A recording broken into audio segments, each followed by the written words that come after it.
Hey guys! A bit ago, I got accepted into Sheridan's animation program, and today I'll be sharing my portfolio with you guys.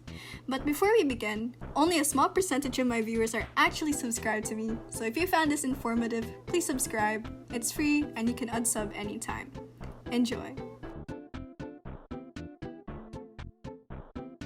With the domestic cutoff being 85%, I was barely able to get in with an overall score of 87% for my portfolio.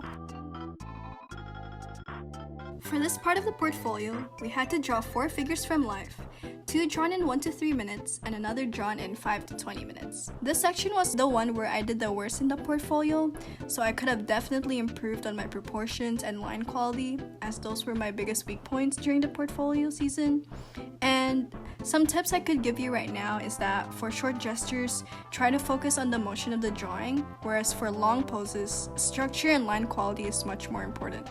My biggest advice to those who are looking to apply to Sheridan is to start as early as possible, because it takes so long to get the hang of it and do it well. I'd recommend finding a place that hosts life drawing sessions, as they help you manage your time a lot. When I applied, I went to a place that did weekly life drawing sessions that I attended right after class.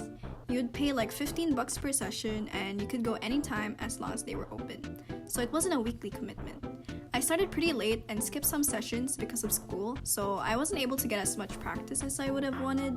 So learn from me and don't procrastinate on your classwork, so you'll actually have time to attend live drawing sessions and stuff.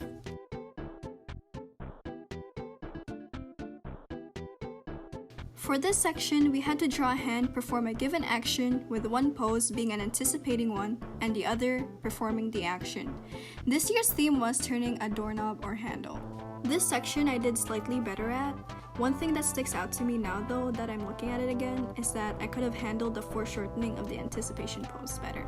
Also, it's generally better to go for a 3/4 view of the hands and to show a dorsal and ventral view of the hand. Also show neat but light construction lines. They help you visualize the shapes of the hand a lot. I learned a lot from Proko's videos and read up the hand section on Michael Hampton's For You Drawing book a lot to help me understand how hands were structured, though I also recommend looking them up as resources for life drawing in general because they really saved my life.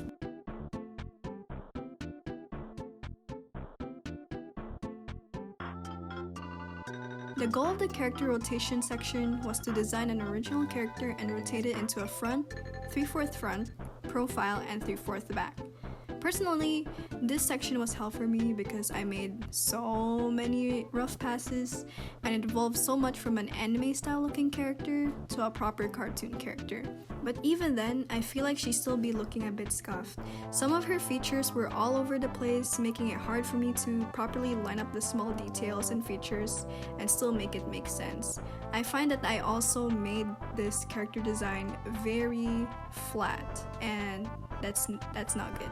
Please add volume to your characters and start with basic shapes. Shapes and silhouette are so important.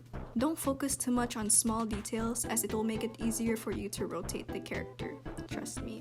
Rotating eyelashes is not the most fun thing.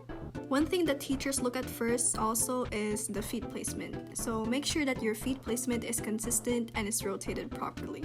And finally, scanning your character rotation into individual pictures and quickly flipping through the images can help you find a lot of inconsistencies in the rotation.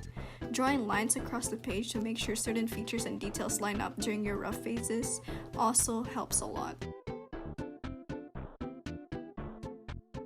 For short animation, we had to animate a character given to us by Sheridan. This year, they gave us a juice box to animate. I did pretty good in this section, however, I feel like it lacked a bit more anticipation in the beginning, and lacked more hang time during the jump.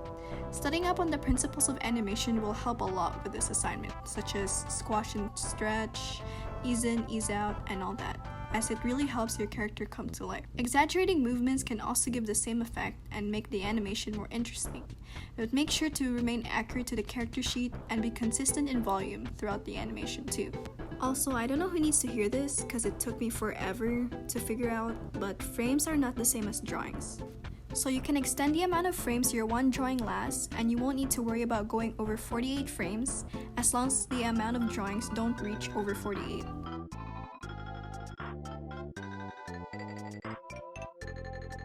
Storyboarding was the section that was weighed the heaviest, and the one where I edited and made lots of rough passes the most.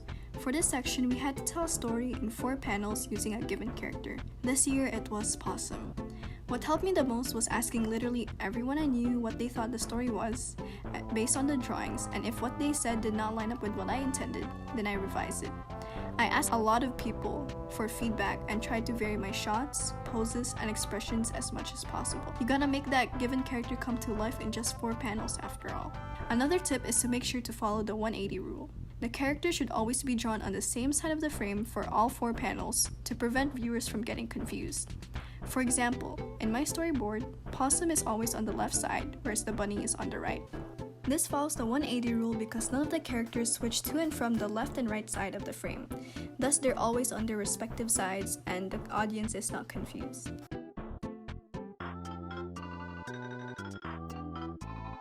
For this section, we had to draw 2 perspective line drawings, one indoors and one outdoors. I surprisingly liked doing this part of the portfolio a lot. It was very tedious and it low-key broke my back because I'd work on this and revise for ages, but fixing all the mistakes and seeing the final product made it feel so much more rewarding. Make sure to create a visually interesting composition that leads the eye to a specific focus.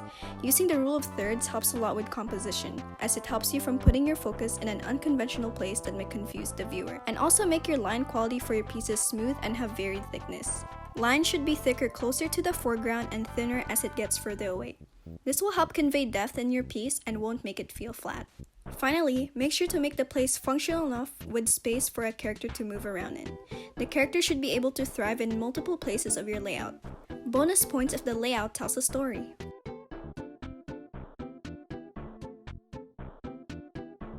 Ironically, this section of the portfolio is the one I'm least happy with. Since I started on this section 2 days before the portfolio was due, all of my work was rushed and lacked in variety because I was just scrambling to accomplish the bare minimum. So yeah, don't be like me. Please learn from my mistakes.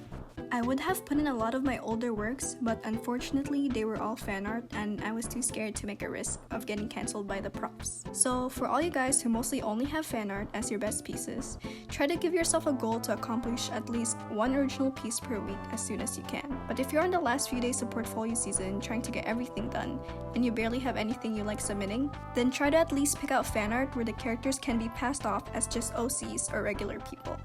You should treat your personal works just like life drawing. The earlier you start on this part of the portfolio, the better, because then you'll be able to choose from a big pile of original work that you're truly proud of. Before I go, I'd like to mention that if you're doing your stuff traditionally, get a light box. Oh my god, they're such big lifesavers. I wouldn't have been able to go through my many rough passes of my hands, character rotation, and perspective line drawings without it. There's a lot of cheap ones on Amazon. I'll link the one I got down in the description. Also, try to join a Discord or Facebook group for hopefuls who want to get in. You'll be able to meet a lot of people on the same boat as you and encounter students in the program who are experienced and willing to help you out as much as they can. If you personally know people who are already in the program, try to contact them. Don't hesitate to ask them for feedback, as it'll help you a lot. Well, that's all for today. Thank you so much for sticking till the end. It really means a lot. Special shout out to my friend Jenna for helping me throughout the whole portfolio process. She was a real lifesaver and gave me all of the advice that I mentioned in this video. If you guys have any questions, feel free to contact me on my Instagram or comment below. And if you found this helpful, please consider subscribing. I'll be posting more videos on here like my speed paints and future demo reels. So yeah, bye.